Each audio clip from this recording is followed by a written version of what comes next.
Indian film story YouTube channel में आज हम ऐसे धारावाहिक की बातें करने जा रहे हैं जो बेहद ही मकबूल हुआ।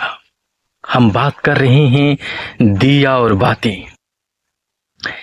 एक भारतीय टेलीविजन धारावाहिक था जो 29 अगस्त 2011 से 10 सितंबर 2016 तक स्टार प्लस पर प्रसारित हुआ, जिसमें 1487 एपिसोड थे। इसका निर्माण शशि सुमित प्रोडक्शंस के बैनर तले किया गया और इसमें अनस राशिद और दीपिका सिंह ने अभिनय किया। हम बात कर रहे हैं इसी धारावाहिक की। महत्वाकांक्षी और शिक्षित संध्या कोठारी अपने पिता अरविंद के लिए आईपीएस अधिकारी बनने का सपना पूरा करना चाहती है। सूरज राठी, जो आंशिक रूप से शिक्षित और सरल स्वभाव का युवा हलवाई है, राजस्थान के पुष्कर में रहने वाले अपने मध्यवर्गीय पारंपरिक परिवार का आदर्श उत्तराधिकारी है। बाद में एक आतंकवादी हमले में अपने माता पिता की मृत्यु से संध्या सदमे में आ जाती है। उसका भाई अंकुर उसकी शादी सूरज से तय कर देता है, जिसकी सख्त मां संतोष एक सरल और अशिक्षित बहू चाहती है जिसमें गृहिणी बनने के गुण हो। इसलिए अंकुर संध्या की शिक्षा के बारे में झूठ बोलता है और सूरज के बारे में सच्चाई उससे छुपाता है।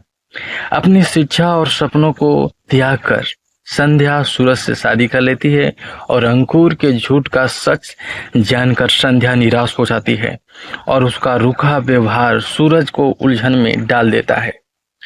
शुरुआती संघर्षों के बावजूद वह धीरे धीरे सूरज के दयालु और धैर्यवान स्वभाव को देखकर उससे जुड़ जाती है। जैसे उसके शिक्षित होने और घरेलू कामों से अनभिज्ञ होने का सच सामने आता है, संतोष उससे नफरत करने लगता है। सूरज उसका साथ देता है और संध्या को संतोष की मनचाही बहू बनाने का वादा करता है। संध्या कई मुश्किलों का सामना करती है, लेकिन संतोष का दिल जीतने में कामयाब हो जाती है और समय के साथ सूरज से प्यार करने लगती है। वह सूरज को सिंगापुर में एक अंतर्राष्ट्रीय पाक कला प्रतियोगिता जीतने में मदद करती है और पुष्कर को आतंकवादी हमले से बचाती है। वह अंकुर को माफ कर देती है, जो अपनी गलती सुधारने के लिए सूरज को संध्या के आईपीएस बनने के सपने के बारे में बताता है। संतोष के विरोध के बावजूद सूरज उसकी पढ़ाई पूरी करने में मदद करता है और कई चुनौतियों का सामना करने के बाद संतोष को उसके सपनों को स्वीकार करने के लिए मना लेता है। आईपीएस अकादमी में संध्या को कई चुनौतियों का सामना करना पड़ता है, जहां उसे एक असाधारण पुलिस अधिकारी के रूप में अपनी पहचान बनानी होती है और वह अपने पेशेवर कर्तव्यों और घरेलू जिम्मेदारियों के बीच संतुलन बनाने के लिए संघर्ष करती है। लेकिन सूरज की मदद से वह सफल हो जाती है। सूरज के साथ संध्या संतोष के बीच एक गहरा प्रेम संबंध बनता है, जिसकी परीक्षा तब होती है जब वे राजकुमार एक आतंकवादी के साथियों ने उसे विमान को हाईजैक कर लिया था, जिसमें सूरज और संतोष यात्रा कर रहे थे। लड़ते हैं लेकिन अंत में विजयी होते हैं। हमले के बाद जीवन के लिए संघर्ष कर रहे संतोष को वो अपना एक गुर्दा दान कर देती, जिसका पता परिवार के बाद चलता है। अंकुर की बेटी बुलबुल एक भाई और बहन चाहती है, लेकिन उसकी पत्नी अंकिता का गर्भपात हो जाता है और वह दोबारा गर्भवती नहीं हो पाती। जुड़वा बच्चों की गर्भवती संध्या अपने एक जुड़वा बच्चों को अंकिता को देने का फैसला करती है और अंततः वह जुड़वा बेटों वेद और वंश को जन्म देती है, जिसका अपहरण हो जाता है। बचाव अभियान में वेद को बचा लिया जाता है और लापता वंश को मृत मान लिया जाता है, जिससे सभी सदमे में आ जाते हैं। एक पुलिस अधिकारी वंश को बचाकर तुरंत वापस लौटा देता है और अंकुर संध्या से अपना रिश्ता तोड़ देता है। वंश को अपने साथ ले आता है, यानी कि ले जाता है, क्योंकि उसे लगता है कि वंश कभी भी उनका सच्चा बेटा नहीं हो सकता। 7 साल बाद संध्या, सूरज और वेद खुशी से रहते हैं। उनकी मुलाकात वंश से होती है, जो वेद के ही स्कूल में पढ़ता है। बुलबुल, जिसे अतीत की कोई जानकारी नहीं है, सच्चाई का पता चलने पर परिवारों को मिलाने की कोशिश करती है और संतोष की मदद से सफल हो जाती है। अंकुर को अपनी गलती का एहसास होता है और वो संध्या से फिर से मिल जाता है। सूरज एक बड़ा होटल खोलने का सपना देखता है और संध्या के साथ मिलकर इसके लिए काम करता है।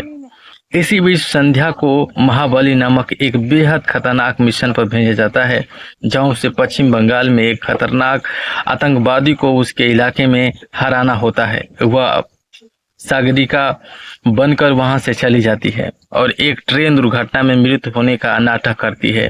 इस सदमे से सूरज के सपने टूट जाते हैं। उसकी मानसिक स्थितियां बिगड़ जाती है। उसकी इस हालत के कारण संतोष संध्या से नफरत करने लगता है। संतोष चाहती है कि सूरज की शादी लालिमा अग्रवाल से हो जाए, क्योंकि उसे विश्वास है कि लालिमा सूरज को ठीक होने में मदद कर पाएगी। संध्या महाबली की मुश्किलों से जूझती हुई और आखिरकार उनकी योजना को नाकाम कर देती है, लेकिन उसकी पहचान उजागर हो जाती है।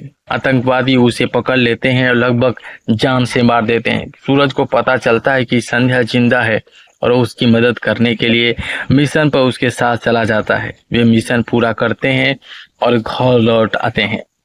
संतोष संध्या को माफ करने से इनकार कर देती है और लालिमा, जिसे सूरज से प्यार हो गया है, झूठ बोलती है कि उसकी पत्नी है और सूरज और संध्या का प्यार अंत में जीत जाता है और संतोष उसे माफ कर देता है। सूरज लालिमा को बताता है कि वह शुरू से ही उसकी सच्चाई जानता था, लेकिन उसका सम्मान करते हुए उसने उसे उजागर नहीं किया, जिससे लालिमा को अपनी गलती का एहसास होता है।